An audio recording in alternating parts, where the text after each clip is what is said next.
attachment. You've got attachment. Consider how we're enslaved by these things. And we're striving to rearrange the world so that I can keep my attachment. Because the world is a constant threat to my attachment. Everything keeps changing.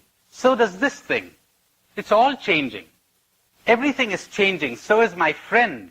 And my God, how insecure I am. He may stop loving me. He may go out to somebody else. Hey, wait a minute. And I've got to keep on making myself attractive to him because I've got to get him. Because somebody brainwashed me into thinking that I need his love. I don't.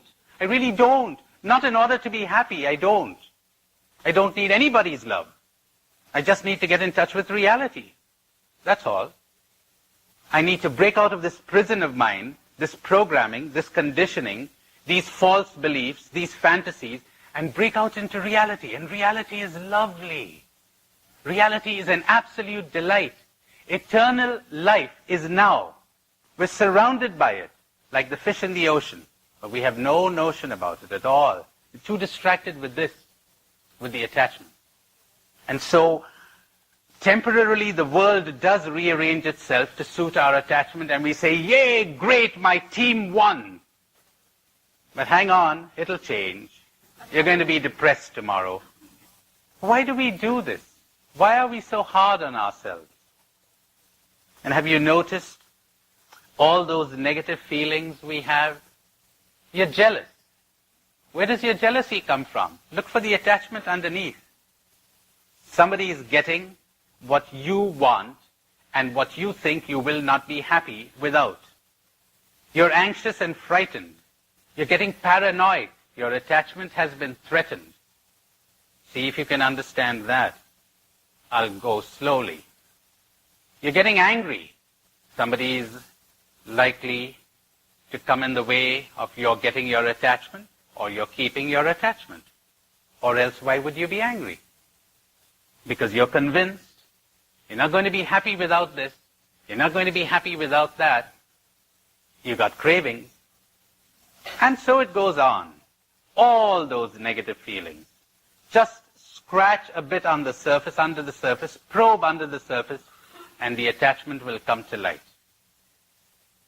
How about a little exercise? A couple of minutes. And it is this. Think of something or someone you are attached to. In other words, think of something or someone without which or without whom you think you are not going to be happy. It could be your job, your career, your profession, your friend, your money, or whatever. And say to it, him, her, I really do not need you to be happy. I'm only deluding myself into the belief that without you, I will not be happy. I'm only deluding myself into the belief that without you, I will not be happy. But I really don't need you for my happiness. I can be happy without you. You are not my happiness. You are not my joy. Boy, if it's a he or a her, he's not going to be too happy to hear that, you know. But go ahead, you could say it within the secrecy of your heart. Because you're making contact with the truth. You're smashing through a fantasy. Happiness is a state of non-illusion. Drop the illusion. Or you could try another exercise, if you'd rather do that. Think of a time you were heartbroken. You thought you'd never be happy again. Your husband died. Your wife died. Your best friend deserted you. You lost your money, or whatever. Think of the time you were a child, and you didn't get what you want, or you lost what you had, and you said, I'll never be happy again. What happened? Time went on, and if you managed to pick up another attachment, if you managed to find somebody else you were attracted to, or something else that you were attracted to, What happened to the old attachment? You didn't really need it, did you, to be happy? That should have taught us, but we never learn. We're programmed. We're conditioned. Then I'll give you a few seconds to think, my, how liberating not to depend emotionally on anything. If you could get even 1 second's experience of that, you're breaking through your prison and getting a glimpse of the sky. Someday maybe you will fly. Okay, who wants to begin? Yes. I was afraid to say this, but I talked to God, and I told him I don't need him. My initial reaction was, this is so contrary to everything that I've been brought up. And yet I said, if he is the God that I think he ought to be, he is not going to imprison me. And that's where I left it. All right. If you think that unless you get God, you're not going to be happy, this God you're thinking of has nothing to do with God. You're thinking of a dream state, of a thing, of a person. You're thinking of your concept. And sometimes you have to get rid of God in order to find God. Lots of mystics tell us that. When you drop your attachments, when you drop your clinging, when you drop your baggage, think of the baggage we carry. If I use the word happiness, you know what the amount of times I catch myself doing this. Am I happy? Thinking, I got a great film coming up tonight, and what's the future got to do with it? What has yesterday got to do with it? But we're constantly somewhere else. As somebody said, my favorite place is somewhere else. We're always somewhere else. But to attain the asceticism and the delight of being here, now, and when now goes, let it go, then we will know what reality is, what God is. Isn't it amazing, though, that we have been so blinded by everything that we did not discover this basic truth? I remember how frightened I was to say this to an intimate friend of mine when I sensed it was true. I really don't need you. Period. For what? For anything. I don't need you. I can be perfectly happy without you. Result, I enjoy your company thoroughly. There's no more anxiety, no more jealousy, no more possessiveness, no clinging. It is a delight to be with you. I'm enjoying you on a non-clinging basis. You're free. So am I.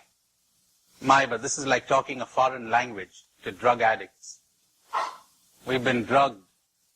We really have been. It took me many, many months to truly understand this. And mind you, I'm a Jesuit, brought up in the tradition of St. Ignatius, whose spiritual exercises are really all about this.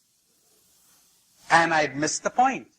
Because my culture and my society, not my religious society, but the society in India in general, society, you take it for granted.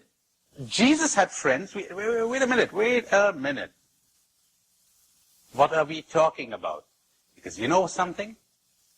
The moment you desire somebody in this way, namely, without you, I will not be happy, you cease to see that person.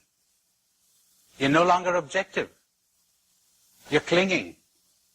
We begin to view people in terms of our attachment. If you're attached to appreciation, I'm quite amused sometimes to see even seemingly objective people like therapists and spiritual directors, etc., say, great guy. I really like him. And I find out later it's because he likes me that I like him. And anybody who attacks me, I don't like. Hey, so when someone's for you, he's okay. And when someone's against you, he's not okay. Then I look into myself and I find the same thing coming up every now and then. If you're attached to appreciation and praise, you're going to view people in terms of their threat to your attachment or their fostering your attachment. If you're a politician and you want to be voted in, how do you think you're going to look at people? How will your interest in people be guided? Who's the guy who's going to get me the votes? Who's the woman who's... And so it goes on. And if what you're interested is in sex, how do you think you're going to look at men and women? If you're attached to sex, and if you're attached to power, and so on and on and on. That colors your view of human beings. An attachment destroys your capacity to love. What is love? Love is sensitivity. Love is consciousness. To give you an example, I'm sitting here listening to a symphony. If all I hear is the sound of the drums, I don't hear the symphony. What is a loving heart? A loving heart is one that is sensitive to the whole of life, to all persons. A heart that doesn't harden itself to any person or thing.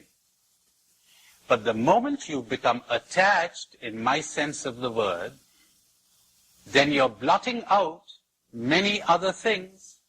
You've got eyes only for the object of your attachment. You have ears only for the drum. The heart has got hardened. Moreover, it has got blinded because you no longer see the object of your attachment objectively. You cannot be objective anymore. Love entails clarity of perception, objectivity. There is nothing so clear-sighted as love.